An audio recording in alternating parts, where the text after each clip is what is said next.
Футзалдан Қазақстан құрамасы Данияны қарымта кездесуде жеңдік. Бұл жолы 7-3 есебі тіркелді. Бірақ та біз бірінші матчта Даниядан жеңіліп қалдық. Сол жеңіліске не себеп? Жалпы Қазақстан құрамасында қандай өзгерістер болып жатыр? Біз Еуропа чемпионатына бара аламыз ба? Ендеше біз бүгінгі шығарылымызды футзалдан Қазақстан құрамасына арнаймыз. Ендеше кеттік.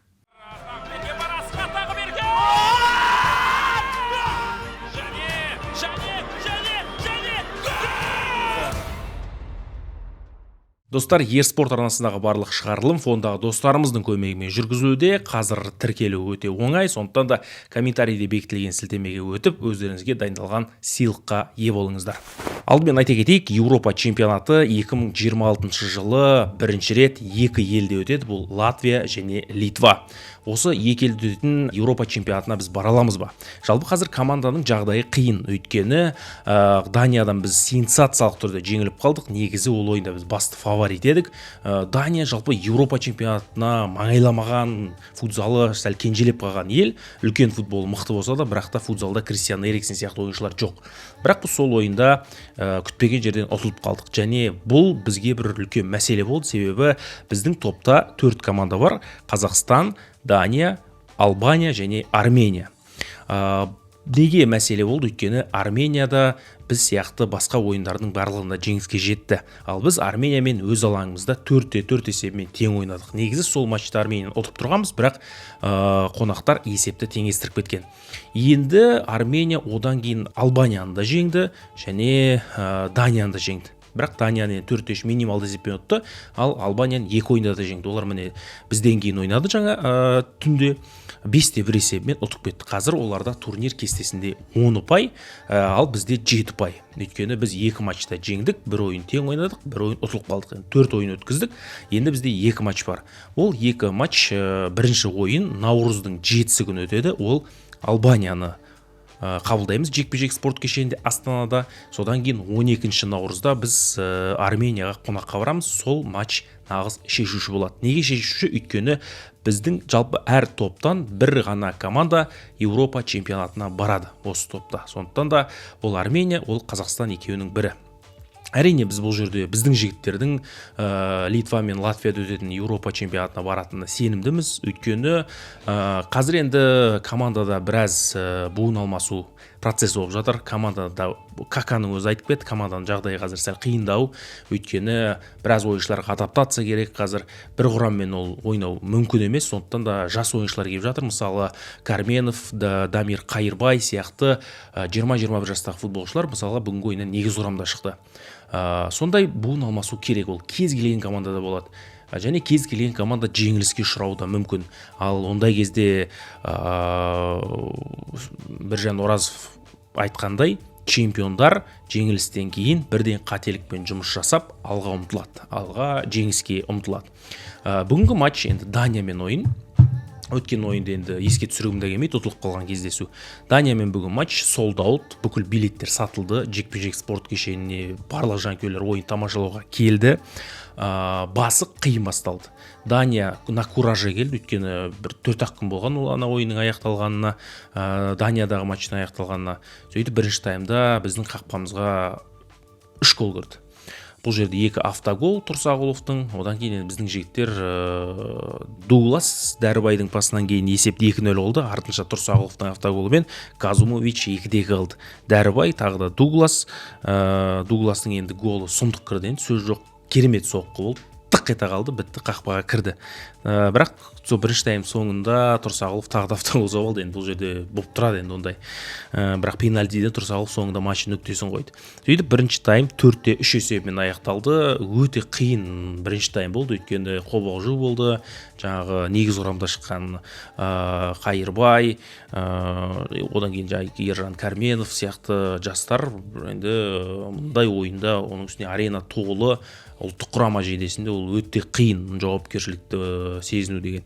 Бірақ екінші тайм енді біздің команданың ойыны болды. Екінші тайм 4-3 есебі. Бір гол, қай команда сол екінші таймдағы алғашқы голды соғады, сол нағыз бір шешуші сәт болатын еді. Егер Дания екінші таймда 4-4 қылып кетсе, онда қиындайды еді жағдай. Ал біздікілер соқса, онда біздік жеңетініміз сенімді болдық. Сөйтіп бағымызға орай Валиулин 3 рет тептік, қақпаға жаңа бір тебет қақпашыға қайтарады, екі тебет қорғаушыға тиеді, үшінші тебет Валиулиннің тепкені гол болады да. Міне бір кішкене жігіттердің бір мынау бір эмоциясын сыртқа шығарған сәті болды, өйткені кірмей қойды гол. Қанша момент, қанша шанс кірмей қойды. Сөйтіп 5-3 есебі тіркелді. Ары қарай кеттік. Ары қарай енді Дамир Қайырбайдың голы кәдімгі теріп кеп қақпаға тепкені. Қақпашы да ойыншылар да түк істей алмады. Дамирден күтпеген шығар. Жасы Дамирдің өзі 20-да ғана. Жас талант. Міне Дамир Қайырбай біздің футзалда ұлттық құраманың болашағы. Қорықпайды, жылдам, бір орында тұрмайды, лып бүкіл жерде жүгіреді, допқа таласады. Молодец, риза болдым. Дамирдің достары, таныстары көрсеңіздер, осы жерді кесіп алып, TikTokқа салыңыздар, Instagramға салыңыздар, таратыңыздар. Бұндай таланттарды біз айтуымыз керек, насихаттауымыз керек, көрсетуіміз керек. Дамирдің голы енді сөз жоқ. Жасы 20-да ғана. Ақтөбелік жігіт. Ақтөбеде 19 жасқа дейін жастар құрамасында ойнаған. Ақтөбе негізгі командасында ойнады. 4 гол соқты ма бір маусымда. 19 жасқа дейінгі ұлттық құраманың капитаны болды өзі. Өте мықты. Тіл көзіміз тасқа, көзіміз тиіп кетпесін. Дәл осы қарқынды Дамир жалғастыра берсе, онда біздің команданы біраз жерге апарады. Көп Дуглас кетсе команда қиындайды, Игита кетсе команда қиындайды жағдай деп айтатындар бар. Бірақ Дамирдің ойынын көріп, мен бүгін ұлттық құрама әлі бұнымен тоқтамайды деген көзім жетті. Сондықтан да Дамирға молодец, респект, дәл осыда жалғастыр. Армения мен Албания мен ойындарда шеш мәселенің бәрін. Қақпашы Игита, Нарун Серков. Нарун да талай уақыт бойы әлем, Еуропа чемпионаттарында Игитаның ойынын көріп, біздің командада болған қақпашы. Жас, өзі мінезді, сондай бір мықты жігіт, талантты. Бірінші ойында қателік болды, оны өзі айтады, бірақ ол қателікті оны жуып шайды, голды соқты. Екінші матчта да Игита шығу керек, Игита болмаса болмайды дегенде пікірлер айтылды, бірақ бапкер Игитаның денсаулығын рисковать еткен жоқ, дәрігерлер де Игитаның шығуына рұқсат берген жоқ, сондықтан Нарун өзі тұратын болды. Нарун тұрды, әдемі тұрды, өзіне сенімді, ешқандай бір грубый ошибка болған жоқ, тамаша, алға шығып көп рисковать етіп шабуылдаған жоқ, ондай рискованный ойында болмады бүгін. Нарун бүгін жақсы тұрды, алдағы уақытта Игитаның орнын басады деген ойдамыз. Бірақ енді Нарун бұл жерде Игитадан кейін де бәсекелес бар, ол Денис деген қайраттың қақпашысы алдағы уақытта ұлттық құрамаға қосылады деген де бір ақпараттар бар. Оны нақты мен білмеймін, бірақ Денис азаматтық алып ұлттық құрамада ойнауы әбден мүмкін. Қақпашы ретінде, сондықтан да бәсекелестік болады бұл жерде. Дегенмен Нарун жақсы, жарайсың, сәттілік.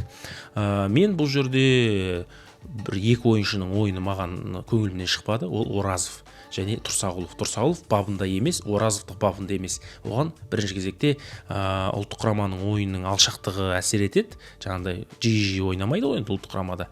Және қайраттағы жағдай, енді ол жақта бапкер ауысты, Марлон Веласко, ол жақта да кішкене ол жақта бәсекелестік де бар, сондықтан да ол қайраттағы ойында әсер етеді. Ал мына жерде бір жанда жарақат басты рөл ойнаған сияқты.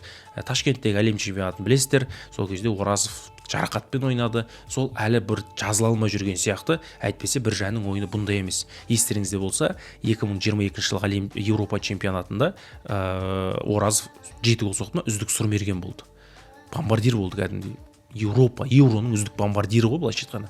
Сондықтан да алдағы екі матч енді бұл ойынды жеңдік, Албанияны ұтамыз деген ойдамын. Армения енді сырт алаңда қиын болды, сондықтан да Оразов оған дейін бабына енеді деген ойдамын. Тұрсағұлов та солай топырлатып гол соғатын еді, бірақ басындағы автогол кішкене сындырып тастаған сияқты. Әйтпесе Дәурен любой моментте қарсыласқа қауіп төндіре алатын ойыншы. Дәурен бұдан да жақсы ойнайды, бүгінгіден де жақсы ойнайды. Сондықтан да мен оның жақсы ойынын көргім келеді алдағы матчтарда. Сондықтан да жігіттерге сәттілік тілеймін.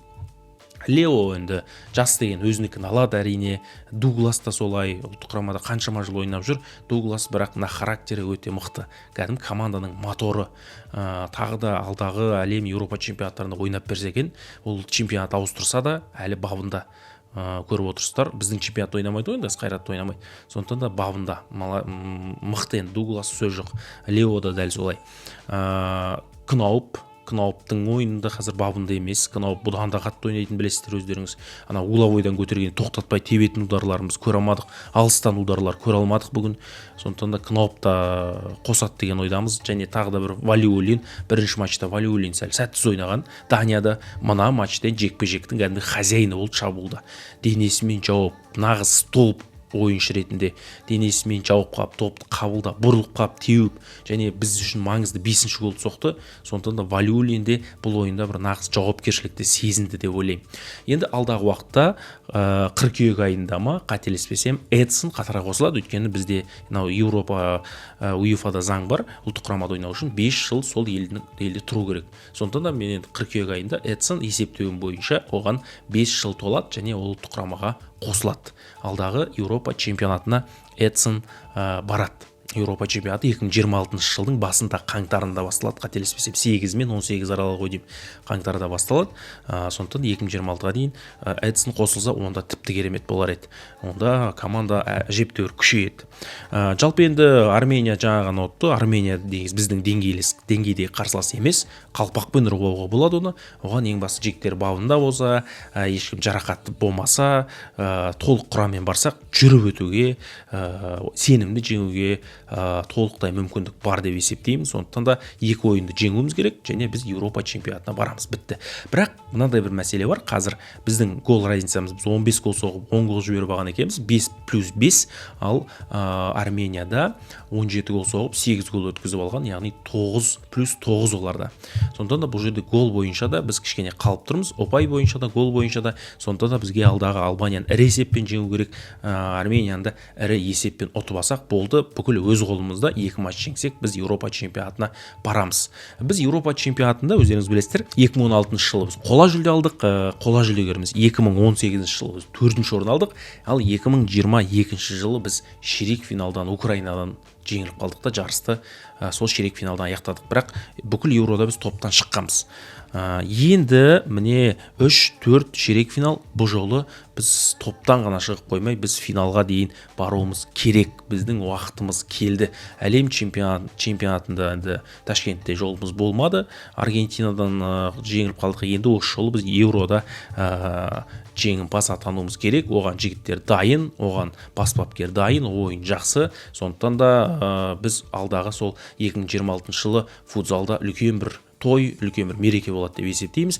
Рикардо Каканың да көздегені сол. Сондықтан да ең бастысы бізден қолдау керек. Қадірменді көрермен, жеңіліс бар жерде жеңіліс бар. Сондықтан да бір жеңіліспен бұлай жігіттерді кішкене табалауға болмайды деп есептеймін. Сондықтан да біз футзалды жақсы көреміз. Футзал біздің елімізде сондай бір топ нәтиже, топ команда, әлемде топ командалардың қатарында. Сондықтан да бұл жеңілісті ұмыттырып жібереді деген сенімдемін. Ендеше алдағы 2 матчта сәттілік тілеймін. Ол 2 ойын наурыз айында өтеді. 7-сі мен 12-сі сол ойында 7-сі күні Албаниямен ойынға билет алыңыздар. Шыққан бетте толтырып тастайық, аренаны қолдау білдірейік. Және сырт алаңдағы ойында енді баратынымыз бар. Арменияға бармайтыныз, машина әкелетіндер барып балет етіп қайтсын, бармағандар іште дұғада болып кәдімгі жеңісін тілейміз. Қысқаша енді осы. Бүгін мен сол футзалға бардым. Ол жақта видео влог түсіре алмадым, өйткені кәдімгі переживать етіп отырдым, сөйлей алмай отырдым. Мынадан жеңілсек біз Еуроға шыға алмайтын едік. Сондықтан да кішкене видеолар жинап, міне осы YouTube осы видеоға сол жақтан кішкене кадрлар түсіріп жинап келген жағдайым бар. Ендеше назарларыңызға үлкен рахмет. Қадірменді көрермен, футзалға жанкүйер болыңыздар. Қысқасы мен барлығын бір түсіндіріп бердім деп ойлаймын. Әлі бізде шанс бар. Біз Албания мен Арменияны жеңсек, Еуропа чемпионатына барамыз. Келесі кездескенше өтініш сіздердің каналға тіркеліңіздер, лайк басып, өз ойларыңызды комментарийге қалдыра кетіңіздер. Сіздердің әрбір лайктарыңыз, әрбір тіркелгендеріңіз бізге үлкен мотивация. Ендеше YouTube'ты қазақша контентке толтырайық. Ол үшін сіздердің бізге қолдауларыңыз ауадай қажет. Келесі кездескенше аман сау болыңыздар.